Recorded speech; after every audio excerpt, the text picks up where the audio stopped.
Let's talk about it. Let's talk about it. 9/11. It's 9/11. I can't say happy 9/11 because 9/11 is not a holiday.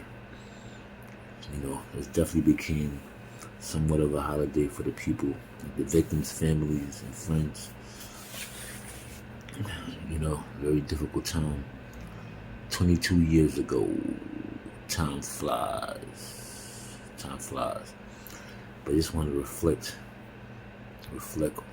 on what we was doing during that time. I actually was working down the block from the World Trade Center when it went down, and I woke up very late for work. I didn't even make it to work.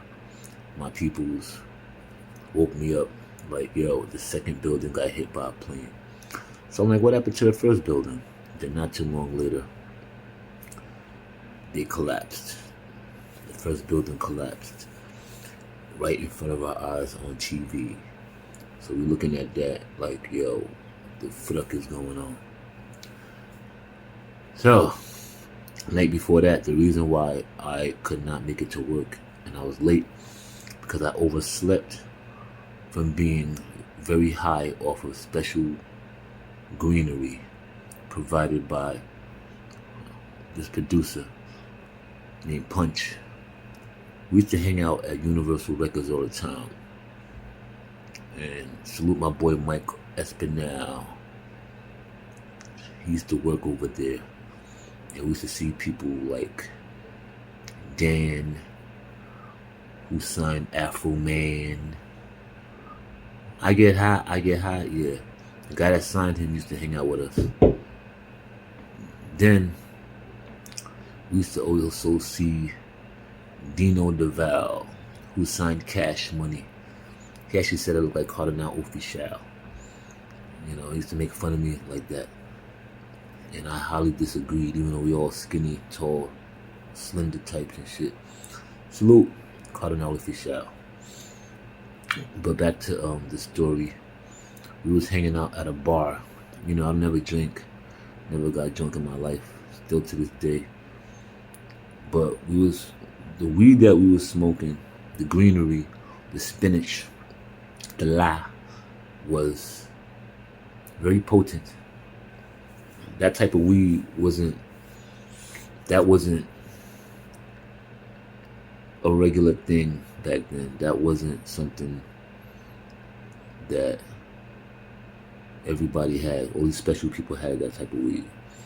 So my boy Punch, the producer, he had that Bombazi, man. So we got so high, like, yo, we was at a Japanese restaurant, and his wife was Japanese, and he was like a Rasta Buddhist, So he was a special guy. He had a lot of access to a lot of special shit, and he produced. At that time when we was chilling out, he actually did that song for G Dep and Bad Boy and them called Blast Off. He also did that song called Fuck You by Cannabis. He also did a bunch of stuff from McGruff, Half a Mil, Miss Toy, and other people. And his most famous song was So Seductive by Tony Yayo. Yeah, that definitely, but that came out after. That came out like 2005-ish, right? So, salute Punch, salute Mike Espinal, because of y'all, I woke up very late to work, and I wasn't in the middle of that madness because I worked down the block from over there at Takeout Marketing. This was on Broadway and Franklin streets, literally down the block from the World Trade Center. Alright? Yo, salute all the families, all the victims, friends and family of this massacre and this sacrifice of our people that worked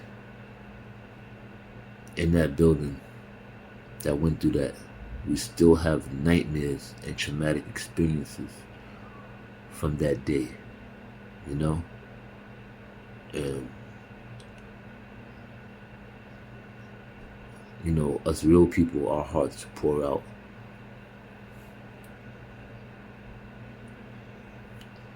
And words cannot explain how we still feel about 9/11. Just wanted to share that. Peace and love.